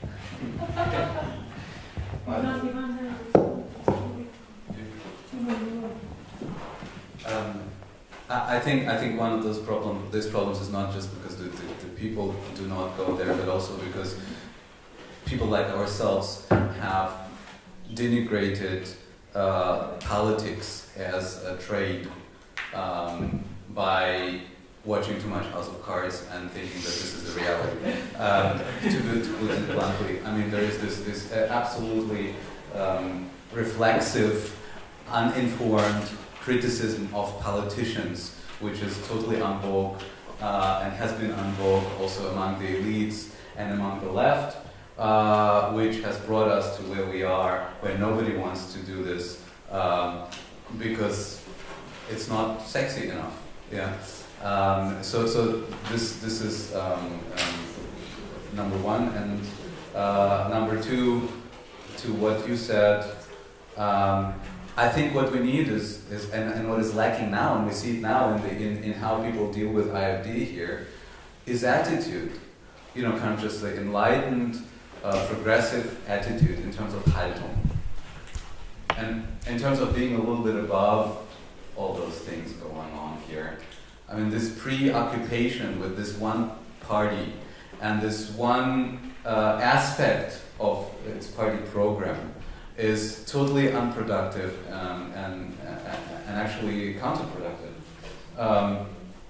Look at what they want in other areas rather than migration and attack them there. And some of people here present here, they tried, and when you do so, then nothing comes back because they don't have answers to those questions. Their only answer is migration. Give them the vice president of the Bundestag. Don't produce news about not giving them another round and another round and another round, and everyone is talking now about the new people of the AfD in the Bundestag. Start, giving our own answers to the questions that they cannot answer. I think this would be the attitude, the Haltung that we need to go through within the next 4 years, and maybe then we have a chance of kind of dismantling this enigma that have been produced there. So first, I'm the least progressive. There is a Bulgarian peasant in me. But one thing, basically, if you try to go beyond kind of fine definitions, you're going to see that in the same way, for the people on the left, they really, rightly, cannot accept the fact that those on the right, particularly liberal right, talk about market as a kind of a natural phenomenon about which you can do nothing. There is a global market, state is small, and so on. This is the way the left talk about migration. This is a natural phenomenon, people are moving, and so on. And listen, in both cases, people have the feeling that they're talking about this. I was being a foreigner, they basically showing us Germany before the elections. And we had been going there. We had been running around the country, and it was extremely interesting, and to meet different political parties, but we were not to organize meeting alternative for Germany. And also the left. And here is the story. Part of the problem, what you're asking is, and what I do believe is real, is a certain type of arrogance on the side of the liberal left that just talking to other people, you're legitimizing them. Listen, I've seen different kind of interesting people in my life, and when somebody told me that I should not meet President Putin because I'm going to legitimize them, what kind of perception of yourself somebody can have? To believe that you're going to legitimize Putin or Trump or Erdogan, this is ridiculous. But I do believe this is a kind of such an intellectual position in which our own powerlessness to do things and basically to explain people, we're translating into a total arrogance. And I do believe this is what makes people very nervous, because I'd be very much interested in white people who are ready to give all their money so their kids go to the best universities, after that do not want to be governed by people who graduated these universities. Because this is the question that Plato in a certain way should face with his own authority project. Because from where I'm coming, a place like Bulgaria, listen, in Brussels, this senior bureaucracy, probably they're not genius, but they're highly competent people. For Bulgarian standards, to be honest, they're quite clear. And so most of these people come from quite humble backgrounds. So in a certain way, they made basically their career on taking exams. So where is the problem? And I'm going to tell you where is the problem. The problem is that if you are basically ordinary Bulgarians staying there, nevertheless on the left, on the right, you cannot be sure in one thing about these people. In the time of crisis, are they going to stay or are they going to leave? Because the elites became highly mobile. And this mobility of the elite, people don't have the feeling that, in a certain way, from perspective of these people who voted for AfD and others, 1989 was the liberation of the elites. The elites does not lead people anymore. There is no Cold War. There is a Cold War. And here, the German Social Democrats should behave in the way that German workers are not going to be seduced by the Soviets. They should be ready to defend this country. And basically they're going to pay taxes and so on and so on. And to be honest, even in the Middle Ages, you have a lot of social inequalities. But if I have a lot of land, in the time of crisis I cannot take the land with me. But if my capital is financial capital, I can. In this type of mobility, the fact that one has an exit and the other does not is changing the relationship. And I do it from this point of view. It's not so much about political ideologies and others, but the paradox of our world is that citizens in general, I mean at least in the Western world, are freer than ever before. But this freedom is not basically based on the increased power. You're freer, but you feel less powerful. But their perception of power.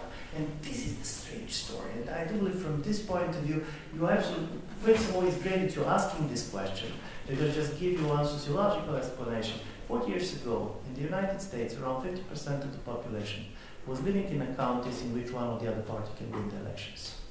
Now 70% of the Americans are living in one-party counties. Listen, this is not simply that you don't have a common experience in a metaphorical sense.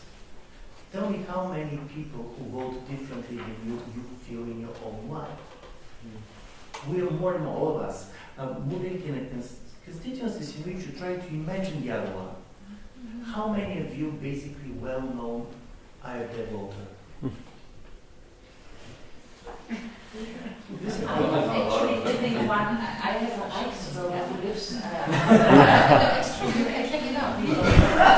And it's very interesting because I meet him when I pick up my letters, and we have very, very interesting discussions. I basically gave him my book, so.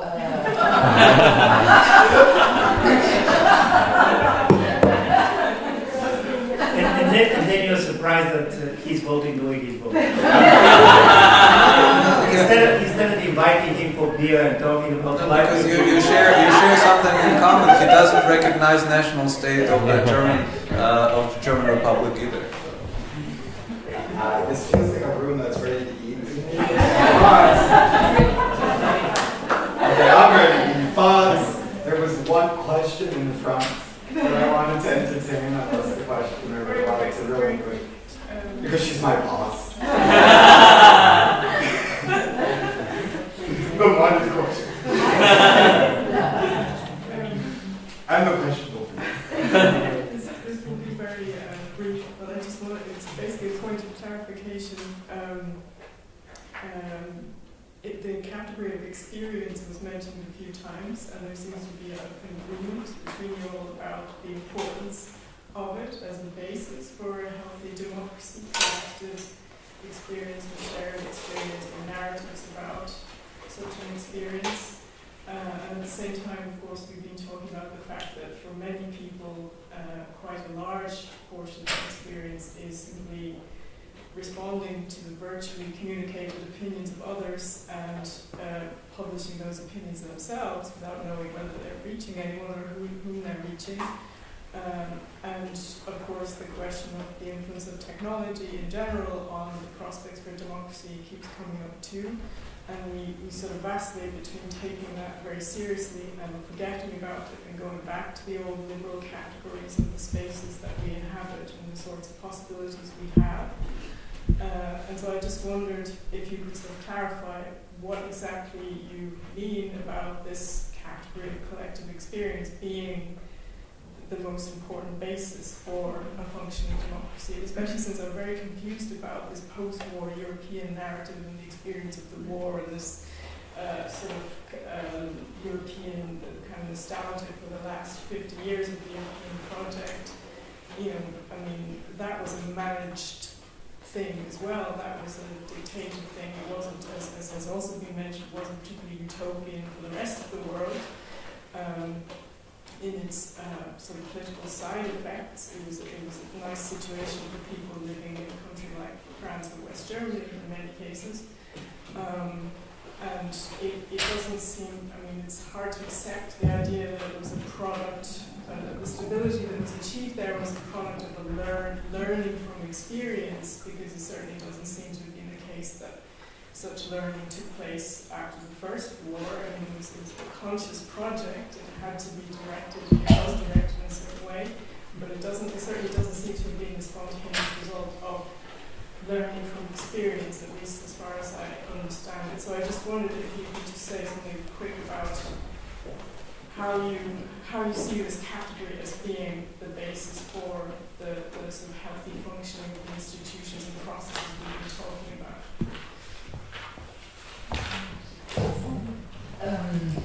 I agree. I mean, to be very short, I agree. And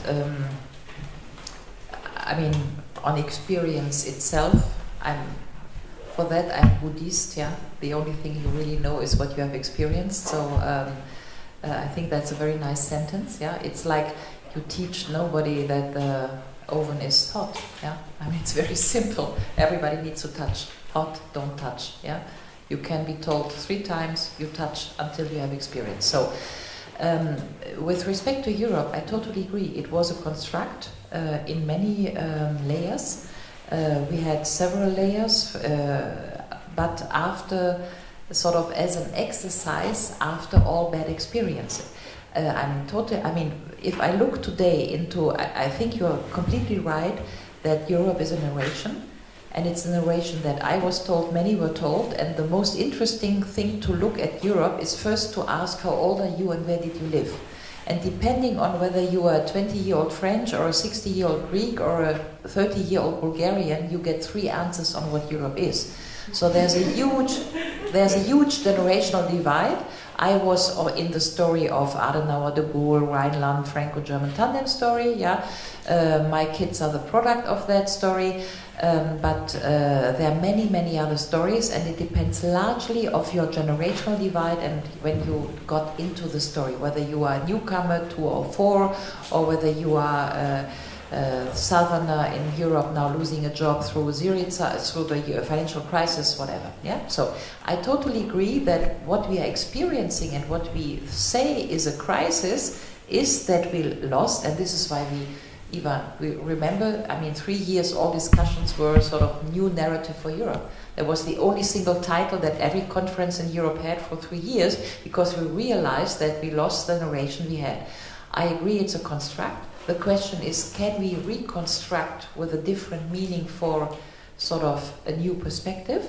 Or, and that is what is happening, in terms of crisis, societies get under stress, and then you are in a mood of regression. And the regression brings you always to the last thing you have experienced positively. And that is also why we have now nationalism, because for the eastern part, there are many countries for which the sort of national liberalization from the USSR is now the last positive sort of memory. You can go further. You can go in a sort of Foucault'sche archaeology, get deep, deep layers. Why? If you read, for instance, the book of Lepenis, Das Frankreich im Westen, he makes any single case that France and Germany are so different in structures, institution, families, birth quota, and so on and so forth, that everything we thought is a Franco-German engine that runs Europe is a belief system, but not much more. And we see that it does not work. Apparently that Franco-German engine, constructed as a belief system, fueled with many Franco-German Ophage, use cooperation, blah, blah, blah, does not carry us over the Euro crisis, is not strong enough to make, brackets, the Germans pay for the French, and so on and so forth. Yeah? So we see in the moment of crisis, we see the regression to the last normal we had, which is the nation state. So I agree, Europe is in that sense a fiction or a narration which has been told all over again. Perhaps the real question is, why are we trying to find a narration all over again, which might be the more interesting question. I also will try to be very brief. You're right. First of all, none of this experience I see as a spontaneous experiences. But in a certain way, people like this these days talk about fake news, propaganda, and so on. There is not anything that people believe. Just to give you some Russian example. In a certain way, we have all the story of an overpowerful propaganda in Russia, which is true, total control of television and so on. But why this total control basically is producing more than 80% support for the annexation of Crimea? People who believe that Russian economy is doing fine are less than 40%. Why? Because basically there's a certain experience that there is verifying any type of narrative. And I do have this collective experience, and I'm talking about really collective experiences, the things that people are doing together, that are happening to them together. It could be a natural disaster, but there's something to which you can refer with feeling that there is an understanding of what you're talking about.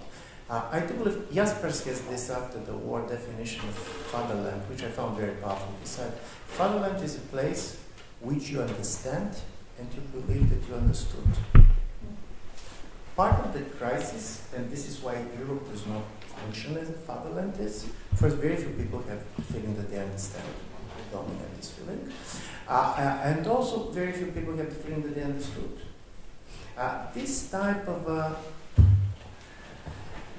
probably illusionary clarity, which is produced by the fact that we can refer to certain things that we believe that we share on the level of the experience and not simply on the level of the values. And this is why some narratives can work and others cannot work. This is why not every fake news can move elections. There was something about Hillary Clinton that made possible that the things that basically they're saying about her move the vote. And I'm saying this because from this point of view, there is a certain type of reality. And this is important. And my last point is something to do also, because education, when you're trying to educate somebody, and this is very much in Plato, you're trying with him to reshape his own experience. You're basically trying to read his own experience or experience things that he knows. Listen what happened to Eastern Europe. And this is, I really love this story. You have the success of Western Germany. And Western Germany has to the East Germans two things. You should do what we did, because as a result of it, we succeeded. But secondly, in a certain way, you should do what we should have done then. For example, telling the Germans that they should decommunize immediately after this does not correspond to the German experience. It's not good or bad. So in a certain way, you have two things that sound similar, but they're not. In a certain way, you're not asking them to do what you did, but what you should have done when now you go back. I'm saying this because experience is important, because it's not about values. For example, the fact that East Europeans are now much more kind of nervous about what's going to happen with the EU. It's not about Euroscepticism. Most of East European knows that their countries are not going to do better outside of the EU, but because we have the disintegration of a major political system in our personal experience, we have a sense of fragility. And this time, it makes it different than West European, who basically have a totally different kind of a life experience. His understanding of politics is different. And I do believe this is what I had, so I don't know how clarifying it was, but just to try to tell you why I did this. Yeah, I just didn't want to say anything, but I can also add to this. The Eastern Germans to whom I speak, they have less fear of another transformation, because they already went through one, and they say, okay, there's going to be another one. So it can go both ways. For someone from Western Germany, it is unimaginable to wake up in a different country. But for Eastern Germans, it's okay. They already went through this, and they say, okay, we want to overhaul the system again, because we went through this, we survived, everything's going to be fine. So it goes in both ways. This was a good optimistic.